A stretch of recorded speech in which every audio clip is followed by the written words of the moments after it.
तलाक के बाद हस्बैंड को अपनी प्रॉपर्टी में से कुछ हिस्सा अपनी बीवी को भी देना पड़ेगा। नाजरीन, नया कानून पाकिस्तान में मुतारिफ करवाया जा रहा है। अगर आप लोगों को याद हो, इंडियन क्रिकेटर हार्दिक पांड्या की पिछले दिनों तलाक की बातें चल रही थी, तो उनका एक पुराना क्लिप भी सोशल मीडिया पर वायरल हो रहा था। नाजरीन, हार्दिक पांड्या का यह कहना था एक पुराने क्लिप में कि मैंने अपनी सारी जायदाद अपनी मां के नाम कर रखी है कि कल को अगर मेरी तलाक हो जाती है तो मेरी बीवी सारी जायदाद मुझसे ना ले जाए।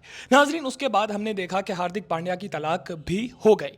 आप लोगों को वहां से उस कानून का पता चला कि कोई ऐसा भी कानून होता है जिससे अगर हस्बैंड और वाइफ के दरमियान तलाक हो जाए तो हस्बैंड की प्रॉपर्टी में से हिस्सा वाइफ को भी दिया जाता है। नाजरीन, अब ये कानून पाकिस्तान में भी मुतारिफ करवाया जा रहा है। ये कानून पूरी दुनिया के बहुत से ममालिक में मौजूद है। ये बेसिकली कानून होता क्या है, मैं आप लोगों को बताता हूं।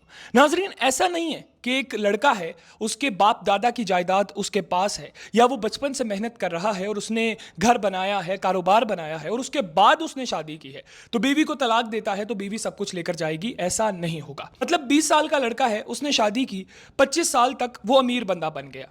25 साल की उम्र में वो कहता है जी मैं बीवी को तलाक देता हूं। 5 साल उसने अपनी बीवी के साथ गुजारे और उसकी कामयाबी भी उस वक्त आई जब वो अपनी बीवी के साथ था।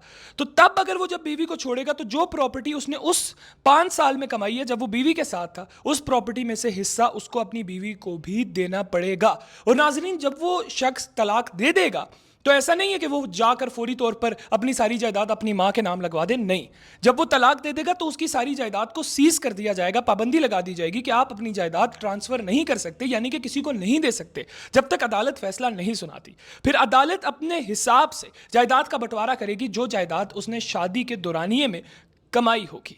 खैर नाज़रीन, आप लोग इसके ऊपर क्या राय रखते हैं? अभी ये कानून सेनेट में पेश किया जाएगा, सेनेट से अप्रूव होगा तो फिर इसके ऊपर कहीं जाकर इंप्लीमेंट होगा।